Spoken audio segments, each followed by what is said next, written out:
Welcome to The Hindu Daily News Analysis. Today is the 9th of January 2023.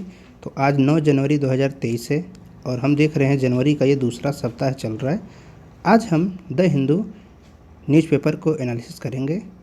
इससे पहले हम जानते हैं जो किसी के साथ बुरा करता है उसके साथ बुरा ही होता है।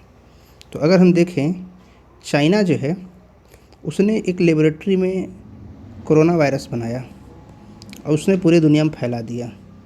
आज हालत ये है चाइना की कि चाइना में कोरोना अनकंट्रोल्ड है, सब लोग न्यूज़ में देख रहे हैं। अब उसके यहाँ एक और समस्या आने शुरू हो गई है कि दवा ही उपलब्ध नहीं है, वैक्सीनेशन लोगों को पर्याप्त नहीं हो पा रहा है, जिसकी वजह से अब वहाँ पर लोग इंडियन दवाइयों की जो है फेक दवाइयाँ या फाइजर की दवाइयों को जो है वो लोग ब्लैक मार्केटिंग कर रहे हैं। ब्लैक मार्केट में बहुत ज़्यादा महंगे दामों पर बेचा जा रहा है। अगर देखें, चाइनीज हेल्थ एक्सपर्ट का कहना है कि जो इंडियन जेनेरिक मेडिसिन है इनका जो है एकदम फ्लडिंग हो गए हैं, पूरे एकदम ब्लैक मार्केट में भरमार हो गई हैं, क्योंकि कोविड-19 केसेस चाइना में बहुत ज़्यादा बढ़ गए हैं। उसके वजह से लोग एंटीवायरल दवाइयाँ ले रहे हैं। इसके साथ साथ लोग फाइजर की एक दवा है पैक्सलोविड, तो पैक्सलोविड और इंडियन की जेनेरिक वर्जन की जो दवाइयाँ हैं उनका ब्लैक मार्केटिंग खूब हो रहा है चाइना में। अगर देखें तो पैक्सलोविड का जो है बहुत शॉर्ट सप्लाई है और बहुत ही हाईली रेगुलेटेड, वहाँ पर जो चाइनीज़ गवर्नमेंट है वो बहुत हाईली रेगुलेटेड है पैक्सलोविड को लेकर के, इसलिए उसकी जो है ब्लैक मार्केटिंग हो रही है, साथ ही साथ इंडियन दवाइयों की भी हो रही है। अगर हम देखें तो चाइना ने जो है ये ब्लैक मार्केटिंग के तरीका क्या अपनाया है, वहाँ के लोग क्या कर रहे हैं, ई कॉमर्स कंपनियाँ जो हैं, जो ई कॉमर्स कंपनियाँ हैं जो सामान बेच रही हैं, उनके माध्यम से उनकी ब्लैक मार्केटिंग हो रही है। तो चाइना भले ही जीरो कोविड पॉलिसी ला रहा हो, लेकिन उसको ख़त्म करने के लिए उसके पास पर्याप्त दवाइयाँ नहीं हैं। अगर हम देखें, चाइना का जो है नेशनल हेल्थ कमीशन ने बताया है कि करीब करीब 20 दिसंबर तक 250 मिलियन लोग इन्फेक्टेड थे, यानी 25 करोड़ लोग वहाँ पर कोरोना के मरीज़ हैं। अब उतने लोगों को दवाइयाँ नहीं मिल पा रही। इसके बावजूद वहाँ चाइना गवर्नमेंट का कहना है कि सिचुएशन माइल्ड है, लेकिन डेथ जो है बहुत ज़्यादा हो रही है, बहुत सारे लोग मर रहे हैं। ज़्यादातर लोग कौन से लोग मर रहे हैं, जो वृद्ध हैं, एल्डरली पीपल हैं। अगर हम देखें चीपर अल्टरनेटिव, एक्चुअल में जो चाइनीज लेबोरेटरी हैं उन्होंने कहा है कि ये जो कोविड-19 सिचुएशन तो अनकंट्रोल्ड है, भले वो बता नहीं रहे हैं सबको, लेकिन इसके पीछे जो है पोटेंशियल डेंजर उन्होंने क्या बताया कि जो दवाइयाँ हैं ये दवाइयाँ फेक हैं, नकली हैं, फेक एंटीवायरल मेडिसिन हो रहा है वहाँ पर सप्लाई। अगर हम देखें, box of Paxlovid are now selling for as much as 50,000 yuan, around 6 lakh rupees. अगर देखें भारतीय रुपए से 6 लाख रुपए में इसका एक बॉक्स जो पैक्सलोविड है, फाइजर वैक्सीन, फाइजर कंपनी की दवा एंटीवायरल है, उसका दाम इतना ज़्यादा है कि एक बॉक्स का 6 लाख रुपए इंडियन रुपए से, और चाइनीज़ के हिसाब से देखें तो 50,000 युआन में बिक रहा है। On the black market forcing many in China to seek out cheaper alternative that is driving is search in demand for generic version produce by the Indian manufacture. अगर हम देखें, चाइना क्या किया, जो कोरोना वायरस फैलाया, उसको ये लगा कि हम कोरोना वायरस फैलाएंगे अब पूरी दुनिया में, फिर अपनी वैक्सीन बना करके बेचेंगे और अमीर हो जाएंगे। परंतु उसका ये तरीका काम न आया, उसकी वैक्सीन किसी काम की नहीं रही, जबकि जो भारत में वैक्सीन बनी, चाहे यूके में बनी, यूएसए में बनी, वो कारगर साबित हुई। लेकिन जो चाइना में वैक्सीन बना उसकी इफ़िकेसी बहुत कम थी, जिसकी वजह से उसका इफ़ेक्ट ज़्यादा है नहीं, इसीलिए लोग बार बार बीमार हो रहे हैं, बार बार संक्रमित हो रहे हैं। तो ये कोरोना चाइना ने लाया, पूरी दुनिया से लगभग समाप्त हो गया, लेकिन वहाँ पर अभी भी बना हुआ है। और अब वहाँ के क्या कर रहे हैं, वे लोग चाहते तो भारतीय दवाइयाँ खरीद सकते थे, लेकिन उनको टसन है, टसन की वजह से भारतीय दवाइयाँ नहीं खरीद रहे, लेकिन वहाँ पर क्या हो रही है, ब्लैक मार्केटिंग हो रही है। अब उसको रोकने के लिए वहाँ की गवर्नमेंट का कहना है, हेल्थ कमीशन के माध्यम से, नेशनल हेल्थ कमीशन के माध्यम से कहा है कि ये दवाइयाँ फेक हैं। इसके साथ हम देखते हैं एक दूसरा न्यूज़ है, जो जोशीमठ में ज़मीन धंस गई है, उससे रिलेटेड एक PMO review situation in sinking Joshimath town. तो जोशीमठ टाउन जो है उत्तराखंड का, वहाँ पर धंस गया है, वहाँ के जो सिचुएशन है, बहुत सारे लोगों को अब घर छोड़ना पड़ा है। हम देख रहे हैं लोग विरोध प्रदर्शन कर रहे हैं तहसील में जा कर के। अगर हम देखें, प्रकृति के साथ अगर छेड़छाड़ किया जाएगा तो प्रकृति उसे कुछ समय बाद उसका रिजल्ट देगी। मुकाबला कोई प्रकृति का नहीं कर सकता है। प्रकृति के साथ छेड़छाड़ करने पर समस्याएं आएंगी।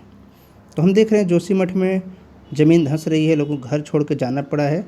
और वहाँ पर क्या है, अब लोग डिमांड कर रहे हैं कि ये जो धंसा है इसके वजह से हमें घर छोड़ना पड़ रहा है, तो अब हमें एक नया घर चाहिए, पक्का मतलब उनको एक घर दिया जाए, उसको उनकी रजिस्ट्री कराया जाए, उनके नाम से ज़मीन घर दिए जाए। वहाँ पर नेशनल डिजास्टर मैनेजमेंट अथॉरिटी को, यानी नेशनल डिजास्टर मैनेजमेंट को वहाँ पर लगा दिया गया है। आर्कियोलॉजिकल सर्वे ऑफ इंडिया वाले काम कर रहे हैं, IIT रुड़की के लोग काम कर रहे हैं, और इन्वायरमेंट मिनिस्ट्री के लोग काम कर रहे हैं। वहाँ पर रिसर्च चल रहे हैं कि आखिर क्या क्या सिचुएशन है। परंतु वहाँ के जो लोग हैं उनका क्या कहना है कि यहाँ पर Tapovan Vishnu Ghat power project of the national thermal power plant NTPC का जो है तपोवन विष्णु घाट पावर प्रोजेक्ट बनाया जा रहा है, उसी की वजह से ऐसा डैमेज हुआ है, वहाँ के लोगों का कहना है। परंतु हम इसे सत्य नहीं कह सकते हैं क्योंकि वहाँ पर रिसर्च टीम लगा दी गई है, वो जांच कर रही हैं। लेकिन PMO ने कहा है कि हम भरसक सहायता करेंगे, लेकिन वे लोग परमानेंट घर मांग रहे हैं। तो हमारे लिए क्या है, ये सोचने का विषय है। ये न्यूज़ खास नहीं है, आज का न्यूज़ नहीं खास है, लेकिन सोचने का विषय ज़्यादा खास है। क्यों? क्योंकि जब लोग घर बनाते हैं, जो ज़मीन है वहाँ पर घर तो बन गया, लेकिन अगल बगल भी अगर पहाड़ी इलाका है तो वहाँ पर हिमालय जो है टेक्टोनिकली अभी भी एक्टिव है। और जब टेक्टोनिकली एक्टिव है तो वहाँ पर अंदर ही अंदर कुछ न कुछ गतिविधियाँ हो रही हैं।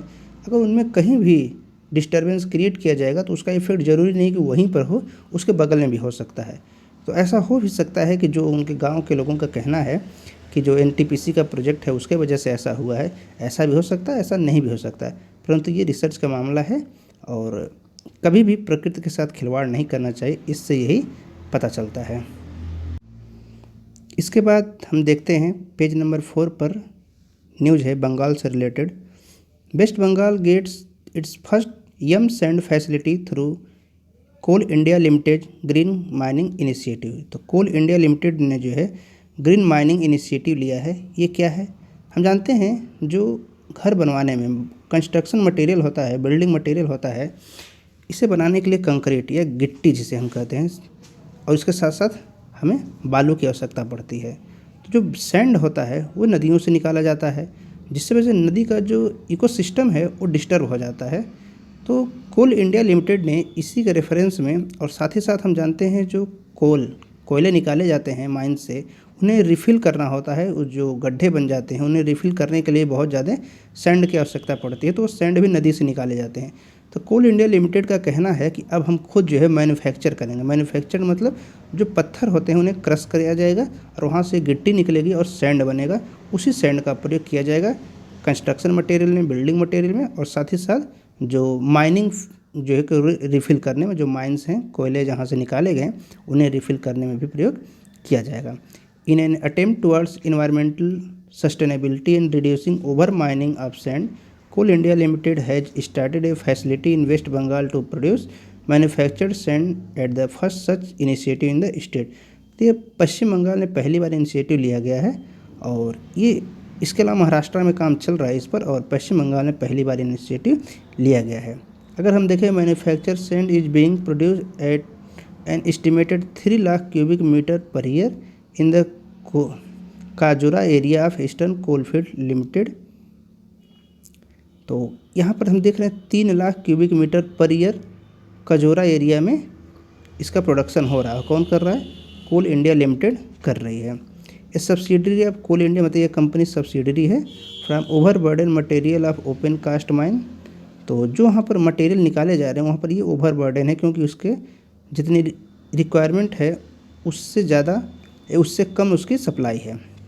तो इसलिए यहाँ पर जो है ये काम पश्चिम बंगाल में शुरू करेंगे, जिससे उस नेक्स्ट फैक्ट्री को थोड़ा ओवरबर्डन से बचाया जाएगा। सैंड को देखा जाए तो sand is one of the major geological resources of the country and manufacture sand is a form of artificial sand manufactured by crushing large hard stone into fine particle.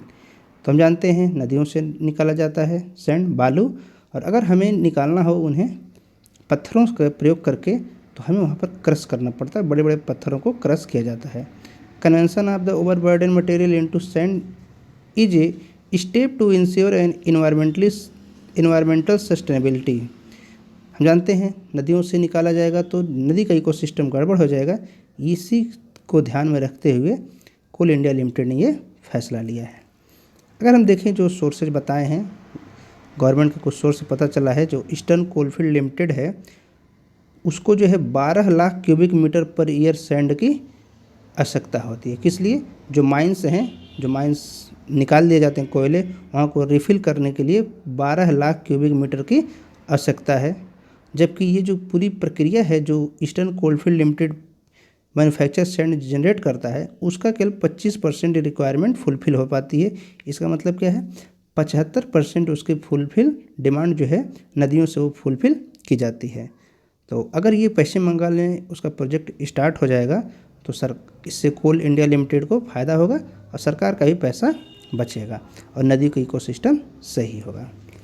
अगर हम देखें project second facility was establish in WCL इन 2021। अगर हम देखें तो western coalfield, ये जो कि नागपुर में है, नागपुर में वेस्टर्न कोलफील्ड में ऐसा बनाया गया है एक और सैंड मैन्युफैक्चरिंग के लिए, जो कि 6.10 lakh cubic metre per year production करता है। और ये हम कर लेंगे तो हमारी कैपेसिटी और बढ़ जाएगी। तो कुल मिला जुला करके हम ये कह सकते हैं कि जो कोल इंडिया लिमिटेड का डिसीजन है मैन्युफैक्चर करने का सैंड, वो इन्वायरमेंट के फ़ायदे के साथ साथ जो नदियों से इलीगल माइनिंग की जाती है, क्योंकि वहाँ पर जहाँ पर सरकार रोक लगा देती है वहाँ पर ये लोग इलीगली माइनिंग करते हैं, तो नदियाँ जो हैं उनके इकोसिस्टम बिगड़ जाते हैं, उनका वल्नरेबल हो जाते हैं, तो उनको भी ये फ़ायदा यानी फाइनली हम कह सकते हैं रिवर मार्फोलॉजी को काफ़ी ज़्यादा फ़ायदा होगा।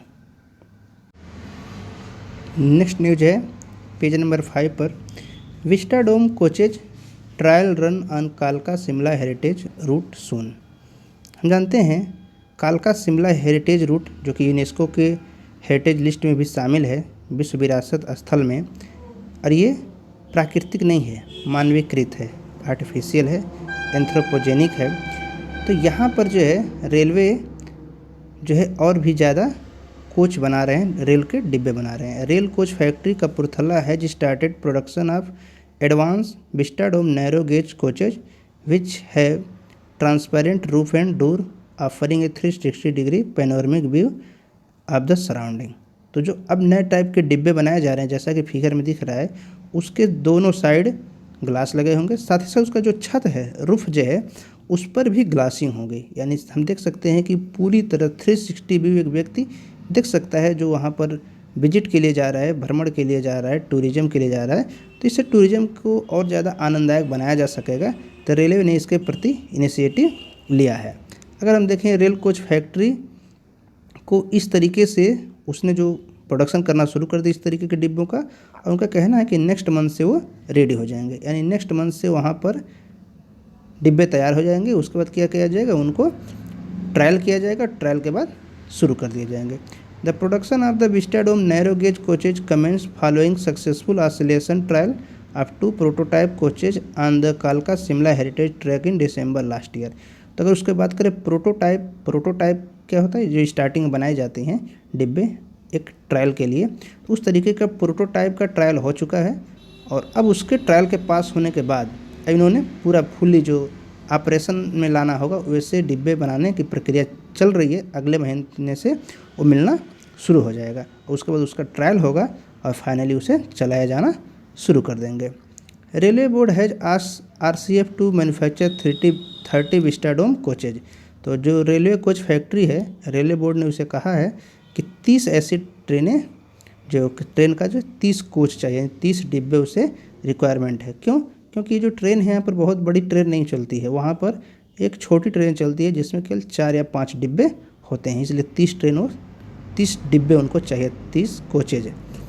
अगर हम बात करें जो कालका शिमला ट्रेन है, जो आज वर्ल्ड हेरिटेज साइट में शामिल है, उसकी लाइन बनी कब थी? तो 1903 में उसे अंग्रेजों ने बनाया था और 2009 में कालका शिमला रेलवे ट्रैक को जो है वर्ल्ड हेरिटेज साइट यूनेस्को द्वारा डिक्लेयर कर दिया गया था। अगर हम बात करें उसके थोड़ा स्ट्रक्चर की, तो there are 103 tunnel on the rail line, 800 bridge, 919 curve and 18 railway station.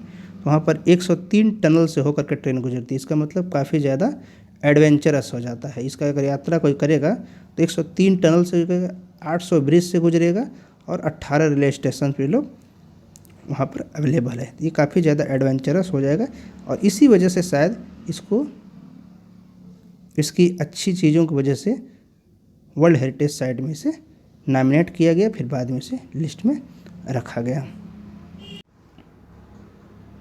Next news हम देखते हैं, SC stay on Allahabad High Court order on UP local body election, a deviation from its earlier judgment. अगर हम देखते हैं उत्तर प्रदेश में local body यानी municipal body का इलेक्शन होने वाला था।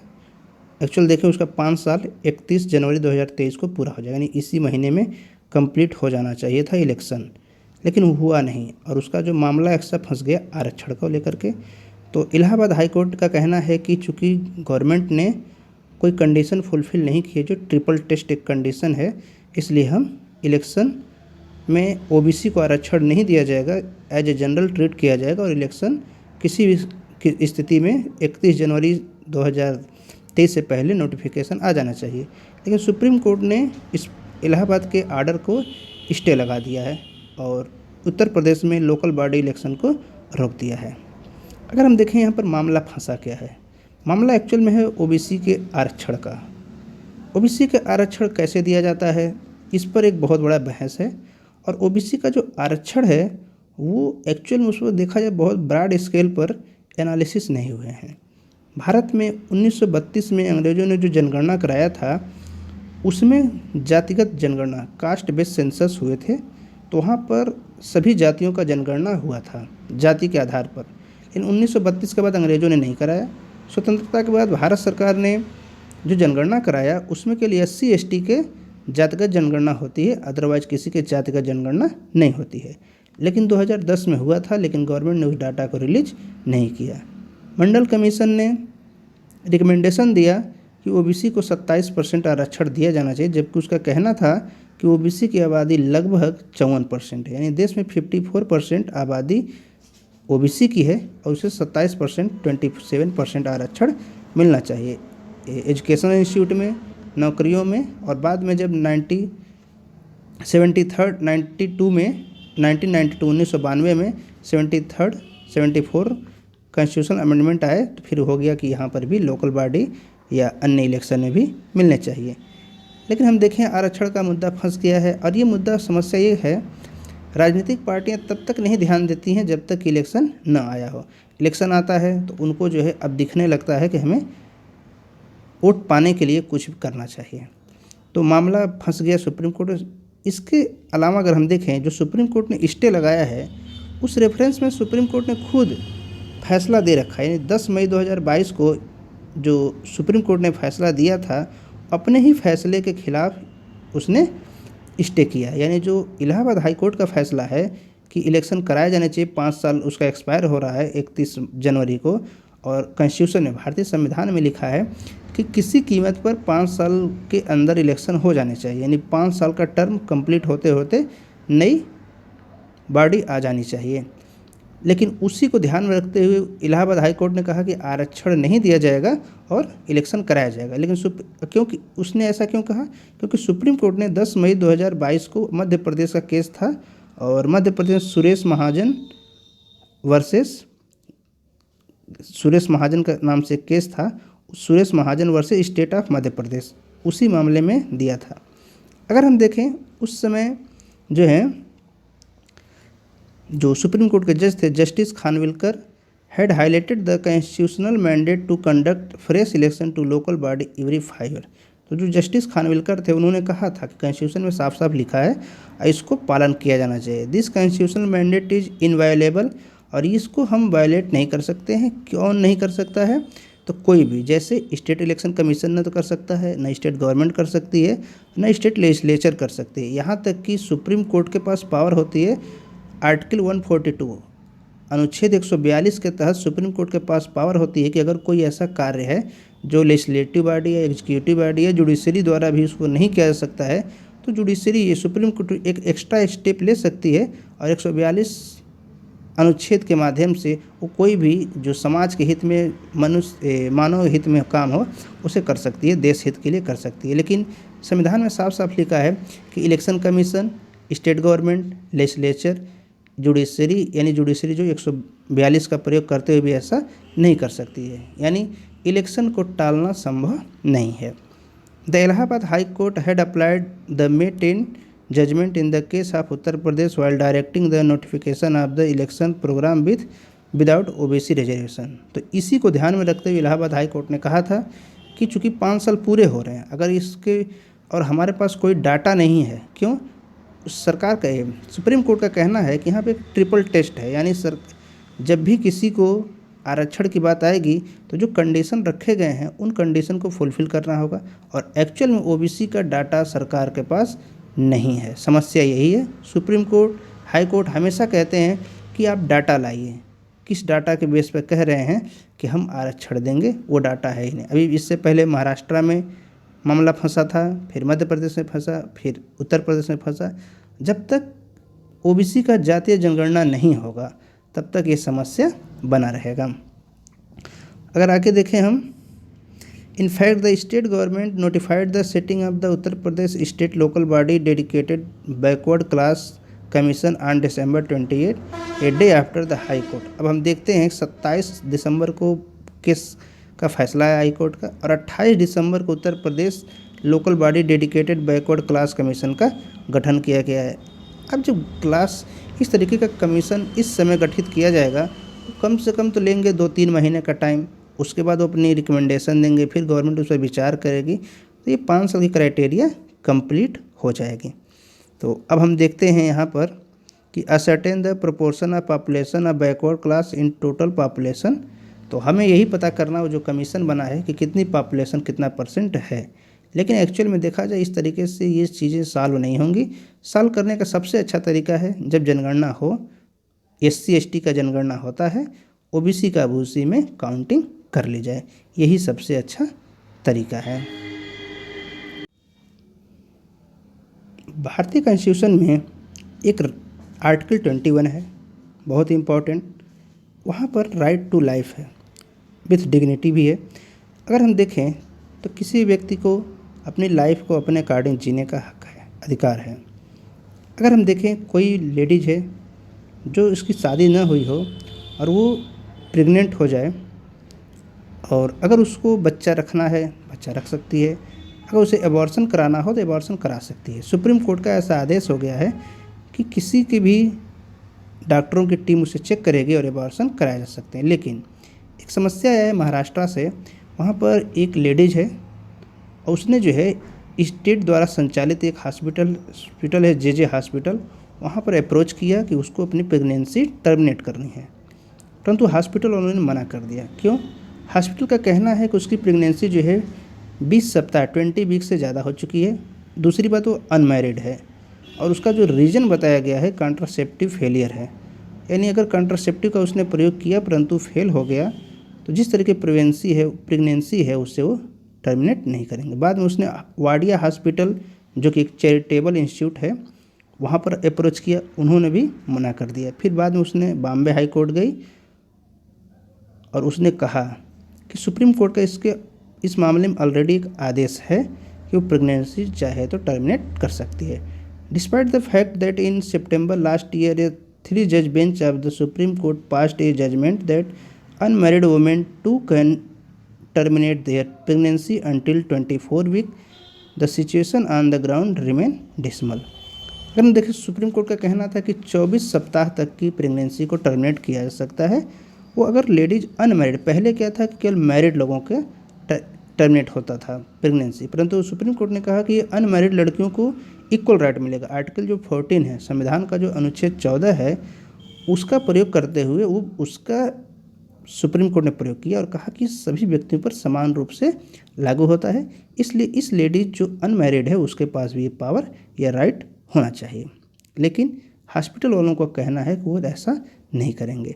SC Supreme Court having given an extremely progressive judgment on the individual case basis of the verdict leave much to be desired.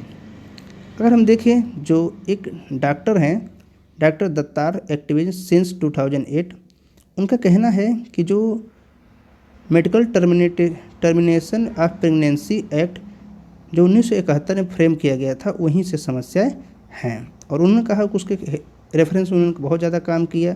320 से ज़्यादा केसेज ऐसे हैं जब उन्होंने एबॉर्शन करवा दिया, लेकिन अभी भी वो लड़ाई बाकी है क्योंकि हॉस्पिटल वाले उस चीज़ को नहीं मान रहे। अब हॉस्पिटल वाले ऐसा क्यों नहीं मान रहे हैं, आइए देखते हैं।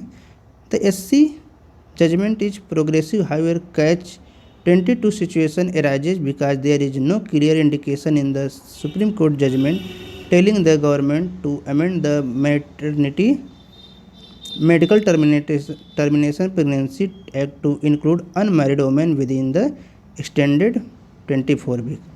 अगर हम देखें तो जो ये कंडीशन है यहाँ पर थोड़ा क्लियर नहीं है। सुप्रीम कोर्ट का फैसला तो आ गया अनमैरिड के केस में, लेकिन थोड़ा सा यहाँ पर जो medical termination of pregnancy act है उसमें थोड़ा सा प्रॉब्लम है कि जो अनमैरिड लड़कियां हैं उनको 24 वीक के अंदर कराया जाएगा, लेकिन कंप्लीट क्लियर नहीं है। कुछ चीज़ें वहाँ पर लूप होल हैं, उसी का समस्या आ रहा है। अगर हम बात करें रूल 3 क्लास 2 क्लास बी का, तो उसमें ऐसा कहा गया है does not permit single women to abort after 20 week. ये पहले था, लेकिन बाद में क्या हुआ, उसे हटा दिया गया और स्पेशल कैटेगरी लगा दी गई।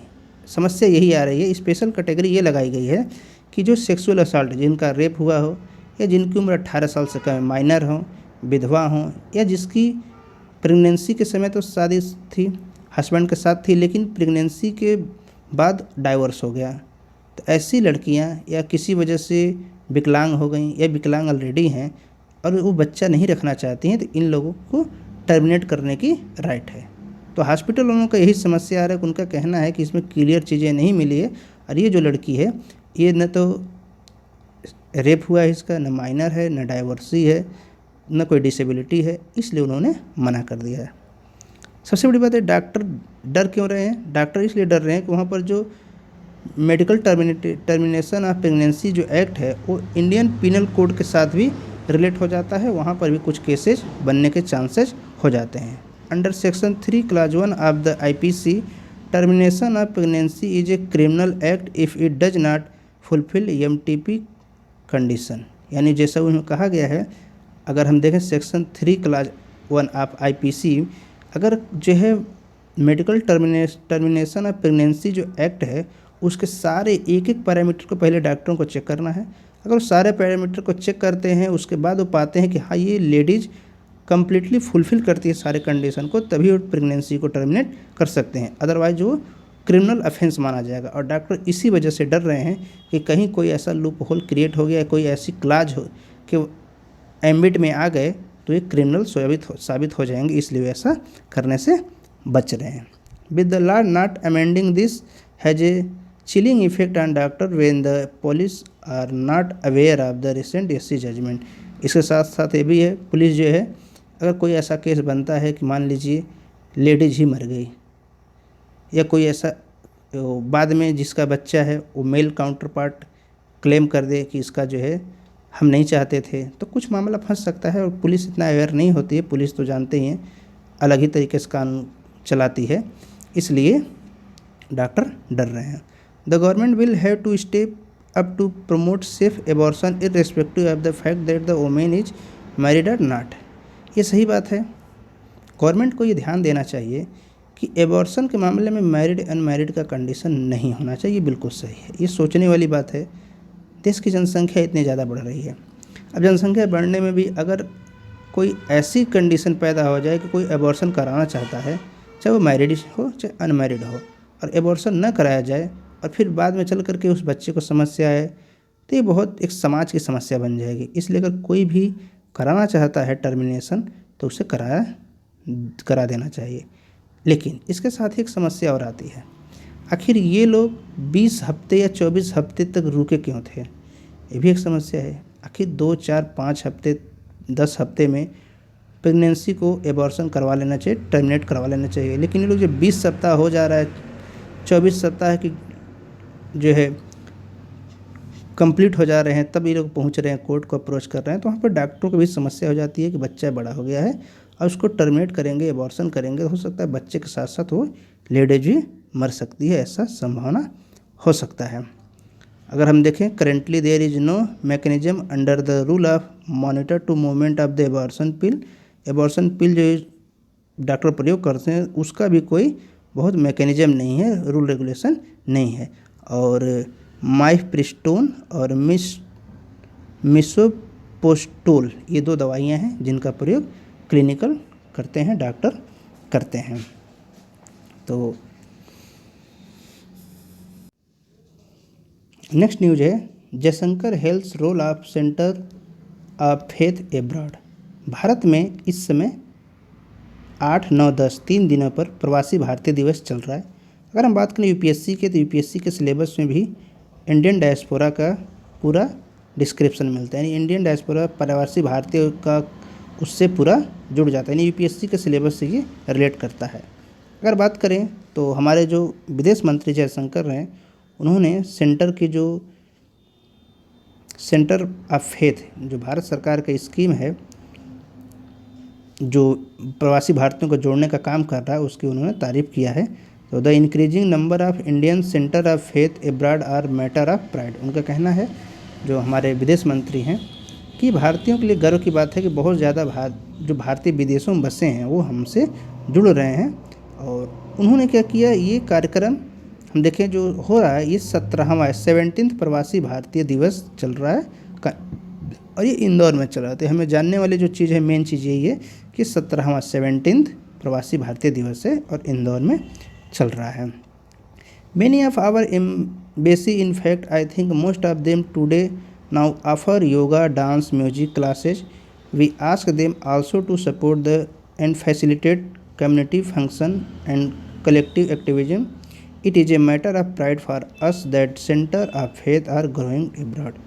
उनका कहना है, चूँकि विदेश में रह चुके हैं और उनके पास सारी जानकारियाँ हैं, तो उनका कहना है कि बहुत सारी एम्बेसी, लगभग अधिकांश एम्बेसी जो है अपने सेंटर में योगा, डांस, म्यूजिक एक्सेट्रा को सपोर्ट कर रही हैं और उसमें बहुत सारे भारतीय जो डायस्पोरा है वहाँ पर पार्टिसिपेट भी करते हैं। तो ये हमारे लिए एक गर्व की बात है। अगर हम देखें तो नरेंद्र मोदी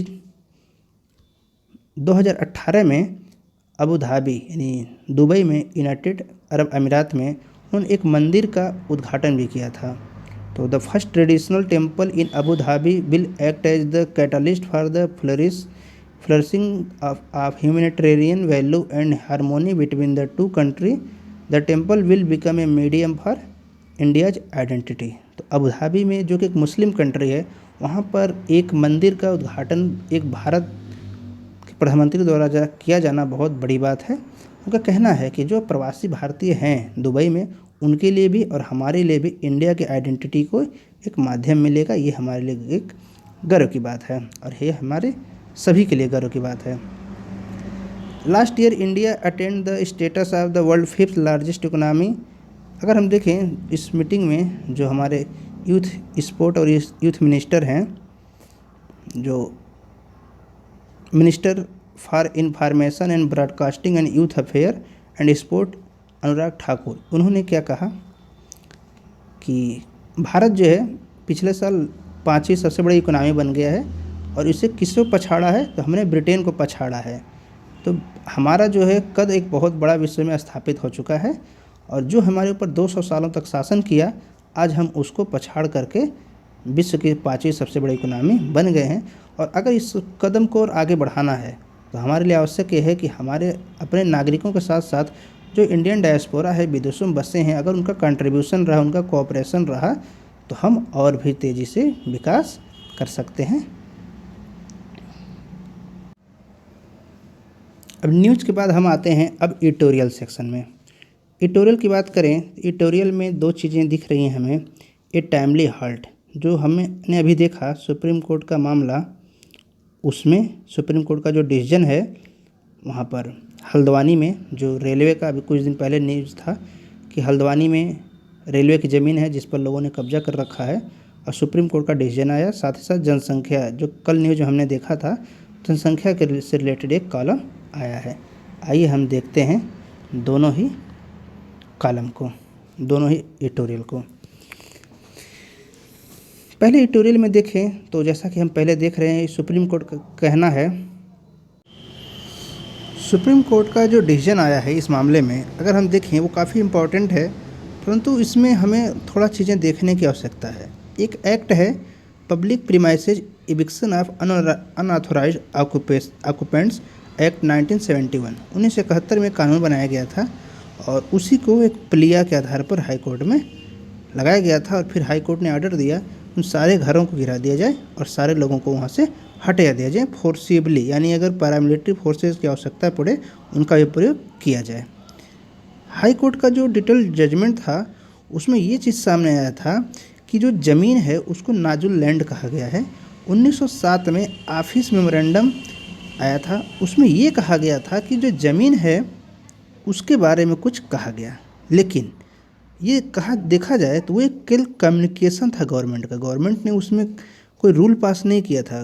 कोर्ट का ये कहना है कि गवर्नमेंट ने कोई ऑर्डर नहीं दिया था, गवर्नमेंट ने कोई रूल नहीं पास किया था, ये केवल कम्युनिकेशन था और इसलिए इसको जो है अदरवाइज नहीं देखना चाहिए। और उसे जो नाजुल लैंड है that is land that has fallen into the hand of the state by state, यानी वो स्टेट जो धर्म संबंधी जो धार्मिक संबंधी ज़मीनें हैं उसको सम्मिलित नहीं कह सकते हैं। As one of the nazul rulers is that there cannot be sale or lease. The court rejected all claim made by occupant based on purported document for lease, sale and in some cases purchase through action. तो नाजुल land जो होता है नाजुल rule के according वहाँ पर उसको न तो बेचा जा सकता है न लीज पर दिया जा सकता। कोर्ट का कहना ये सब चीज़ें एक्सेप्ट नहीं की जा सकती हैं क्योंकि इसमें कोई ऐसा मामला लीज सेल परचेज का है ही नहीं। Conflict between the occupants of the public land and the state that wants to reclaim the land are a never-ending saga in the country. Bharat हम जानते ही हैं, भारत में जितनी मिनिस्ट्री हैं सबकी अपनी ज़मीनें हैं और अधिकांश की ज़मीनों पर दूसरों का कब्जा है। यहाँ तक कि जो राज्यसभा पार्लियामेंट है, राज्यसभा की जो ज़मीनें हैं वो दिल्ली में उन पर भी बहुत सारे लोगों ने कब्जा कर रखा है। जो पूर्व वाइस प्रेसिडेंट वेंकैया नायडू उन्होंने खुद कई बार कहा है कि किसी तरह उस ज़मीन को खाली कराया जाए। और ये जो राज्यसभा टीवी लोकसभा टीवी है जो कि अब संसद टीवी बन गया है, ये किराए के मकान में रहते हैं। वो वेंकैया नायडू का कहना था कि अगर वो ज़मीन खाली करा ली जाए, वहाँ पर एक बिल्डिंग बना दिया जाए, तो ये जो राज्यसभा टीवी लोकसभा टीवी पहले था जिसे अब संसद टीवी कहते हैं, ये अपने ज़मीन पर एक बन जाएगा तो घर का किराया नहीं देना पड़ेगा और इसकी भी एक स्टेटस बन जाएगा कि हाँ सरकारी टेलीविज़न अपने ज़मीन पर है। तो हम देखते हैं इस तरह के हर जगह पर सरकारी ज़मीनों पर लोग अतिक्रमण कर लेते हैं और बाद में उस पर अपना राइट मांगने लगते हैं कि हम यहाँ पर रह रहे हैं, हम जाएंगे कहाँ, हम देश के नागरिक हैं। इस तरीके का करते हैं। अगर ऐसा ही रहा तो सारी सरकारी ज़मीनों को जो है हड़प लेंगे लोग। फिर जब सरकारी काम के लिए ज़मीन की आवश्यकता होगी तो सरकार क्या करेगी, खेतों को एक्वायर कर लेगी, तो खेती की ज़मीन कम होगी, किसानों की ज़मीन छीन ली जाएगी।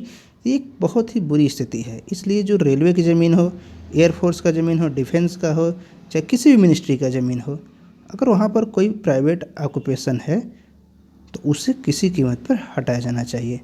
A shortage of housing as well as inadequate recognition of the right to shelter means that large masses of people encroach on vacant land, be it on the bed of water body or government property. ये सही है, लोगों को घरों की कमी हो रही है, लेकिन घरों की कमी हो क्यों रही है?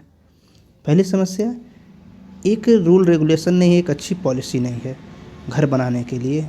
नए जो घर बनते हैं या लोग नए ज़मीनों पर बसते हैं, नगर बनते हैं, कोई पॉलिसी विशेष नहीं है। इस वजह से लोग जैसा चाहे घर बना लेते हैं, तो उस वजह से भी समस्या आती है। और लोग जनसंख्या इतनी बढ़ा रहे हैं, ये बिना सोचे कि उनके बच्चे कहाँ रहेंगे, तभी तो समस्या है। अब इसमें क्या होता है, जिसके पास घर नहीं है जाएगा कहीं तंबू गाड़ लेगा और फिर गवर्नमेंट ज़मीन पर, और फिर धीरे धीरे क्या करेगा, पुलिस को या किसी अधिकारी को या किसी भी नेता को पैसा दे करके घर बनवा लेके, जैसा कि हम इस केस में देख रहे हैं, हल्द्वानी में लोग 2-3 मंजिला बिल्डिंग तक खड़ा कर लिए। आखिर पुलिस स्टेशनों हैं, रेलवे कर्मचारी हैं, उसके बावजूद 3 मंजिला 4 मंजिला घर खड़ा कैसे हुआ? साफ मतलब है पैसा दे करके लोगों ने घर बनवा लिया, आज उसे राइट कह रहे हैं अपना। Invariably there are claim to occupancy right based on the long year of stay at the same location. और उनका आधार क्या है कि हम चूँकि यहाँ पर बहुत ज़्यादा सालों से रह रहे हैं, 45 से 50 सालों से रह रहे हैं, इसलिए हमारा अधिकार बन गया। ये कोई लीगल बात नहीं है, ये कोई मोरल बात तो नहीं, बिल्कुल नहीं हुई। कोई व्यक्ति कहीं पर रहने लगे तो उसका उस पर राइट बन जाए। अब सरकारी संपत्ति पर कोई रहने लगे, ये बहुत बड़ी समस्या है। There are court judgement that stress rehabilitation measure and consultation with the oustees before eviction. Some court have also recorded the view that mandatory rehabilitation may prove to be an incentive for the encroachment. तो court का ये कहना है कि हम supreme court ने कहा था उनको एकाएक अचानक में एक ही रात में नहीं हटाया जा सकता है, इसलिए हाई कोर्ट के आर्डर को उन्होंने स्टे कर दिया और उन्होंने कहा कि इन्हें रिहेबिलिटेशन कराया जाना चाहिए। लेकिन ये भी देखने की बात है, अगर इसी तरह सरकार रिहेबिलिटेशन कराती रहेगी तो सरकार को इंक्रोचमेंट लोग कर लेंगे, फिर उनको ज़मीन देना पड़ेगा, पैसा देना पड़ेगा, उसके लिए सरकार क्या करेगी, टैक्स बढ़ाएगी और जनता के ऊपर टैक्स का बर्डन बढ़ता जाएगा। India does not have a good record of rehabilitation of those evicted from public spaces, and this case presents an opportunity to Supreme Court to lay down the law on meaningful rehabilitation as well as effective prevention of encroachment। चूँकि भारत में कोई ऐसा विशेष law नहीं है, कोई ऐसा record नहीं मिलता है कि यहाँ पर जो पब्लिक स्पेस लोग कब्जा कर लेते हैं उसको खाली कराने के बाद रिहेबिलिटेशन कराया जाए। तो इस आर्टिकल में कहा गया, मैं नहीं कह रहा हूँ, आर्टिकल में कहा गया कि सुप्रीम कोर्ट चाहे तो कोई एक नया लॉ बना सकता है इसके रिहेबिलिटेशन के रेफरेंस में। इसके बाद एक नेक्स्ट आर्टिकल है जो अभी हम देखे थे, कल आया था जनगणना से रिलेटेड, परसों एक न्यूज़ आया था कि भारत में भी जनगणना नहीं हो रही है, उसी से रेफरेंस में एक आर्टिकल फिर छपा है, avoid further delay in conducting the census. इस आर्टिकल में क्या कहा गया हम देखे थे, इनका मेन मोटो यही कहना है कि जनसंख्या जो जनगणना है उससे हमें अब और डिले नहीं करना चाहिए। इस आर्टिकल में माध्यम से कहा गया है, और वो सच भी है, कि स्टेट गवर्नमेंट जो है नए नए ज़िलों का निर्माण करती हैं, तहसील का निर्माण करती हैं। इससे क्या होता है, या कभी कभी इलेक्शन कमीशन भी जनगणना को देख करके वो बाउंड्री चेंज कर देते हैं विधानसभा और लोकसभा के क्षेत्रों का। तो जो ये बाउंड्री चेंज हो रही हैं, जैसे कि ज़िले की बाउंड्री चेंज हो गई, तहसील की बाउंड्री चेंज हो गई, या किसी गांव की या म्यूनिसिपल कॉरपोरेशन की बाउंड्री जो चेंज होती है, तो नए नए डिस्ट्रिक्ट बनने से ऐसे होते हैं, या जैसे कभी किसी म्यूनिसिपल कॉरपोरेशन है या म्यूनिसिपालिटी है उसमें और सारे गांव इनकॉर्पोरेट कर लिए जाते हैं, समाहित कर लिए जाते हैं, तो वहाँ पर उनकी बाउंड्री चेंज हो जाती है। ये अति आवश्यक है कि जब जनगणना कराया जाए उनका डिलिमिटेशन के कार्य कंप्लीट कर लिया जाए, जिससे कि जब वो जनगणना कराया जाए तो वहाँ पर किसी तरह का कोई विवाद न हो। तो इस आर्टिकल में उनका यही कहना है कि जो जनगणना का काम शुरू हुआ, हमारा संविधान लागू होता है 1950 से, 26 जनवरी 1950 से, लेकिन जो जनगणना का काम है वो 1948 में उसके लिए कानून आ गया था। कॉन्स्टिट्यूशन का क्या है, constitution talks about the use of census data for delimitation of constituency and for determining the quantum of reservation for the schedule caste and schedule tribe. देखते हैं कॉन्स्टिट्यूशन में ये कहा गया है कि जनगणना को ही आधार बना करके SC ST को जो आरक्षण दिए जाते हैं विधानसभा लोकसभा चुनाव में वो दिए जाएंगे, और उसके लिए डिलिमिटेशन का कार्य करना अति आवश्यक है। लेकिन वो जो है संविधान में ऐसा नहीं कहा गया है कि जनगणना कितने सालों पर होगी, यानी जनगणना तो होगी लेकिन जनगणना कितने सालों पर होगी ऐसा कुछ संविधान में नहीं कहा गया है। अगर हम देखें census act 1948 which predates the constitution provide the legal background for several activities related to census without mentioning anything about its periodicity। तो जो सेंसस एक्ट 1948 का है वो भी जो है, जो कि कॉन्स्टिट्यूशन से पहले आया है, वो भी जनगणना के बारे में बताता है, लेकिन वो भी पीरियोडिसिटी के बारे में नहीं बताता है कि जनगणना कितने सालों पर होगा, वो कितने सालों के अंतराल पर होगा। वो कानून क्या कहता है, act The central government may declare its intention of taking census whenever it may consider it necessary और desirable so to do and thereupon the census shall be taken. तो ये कम्प्लीटली वो कानून कहता है कि completely central government पर depend करेगी, वो कब लेंगे कैसे कराएंगे ये उनके ऊपर डिपेंड, यानी पूरी जिम्मेदारी जनगणना की सेंट्रल गवर्नमेंट पर है। Unlike the position in several countries such as USA, Japan, where the constitution और census law mandate a census with defined periodicity. हम देखें इसके उलट, जैसे भारत में न संविधान कहता है न सेंसस एक्ट 1948 कहता है कि पीरियडिसिटी क्या होगी, लेकिन जापान और USA में नियम है वहाँ पर जनसंख्या एक पीरियडिसिटी फिक्स टाइम पीरियड के बाद कराना आवश्यक है। Apart from the population count the census has also been providing data on population characteristic housing and advantage. अगर हम देखें जनगणना में सिर्फ ये काउंट नहीं होता है कि कितने व्यक्ति हैं, वहाँ पर हम देखते हैं बहुत सारे डाटा कलेक्ट किए जाते हैं, बहुत सारे डाटा के पैरामीटर बनाए जाते हैं, इसमें लोगों के घरों के बारे में, घरों में कितनी सुविधाएं हैं, शिक्षा के बारे में, हेल्थ के बारे में, अन्य सारी डाटाएं भी हमको यहाँ पर मिलती हैं। जैसे अगर हम बात करें जो लोग पैरामीटर बनाए जाते हैं क्वेश्चन, उसमें लिटरेसी के बारे में, एजुकेशनल लेवल, इकोनॉमिक एक्टिविटी क्या करते हैं, माइग्रेशन की स्थिति क्या है, तो इस तरीके की चीज़ें हम देखते हैं। उसमें स्वच्छ भारत अभियान कितना एक्टिव हुआ है, ये भी चीज़ें कराई जा सकती हैं, जो कि सैंपल सर्वे कराता है।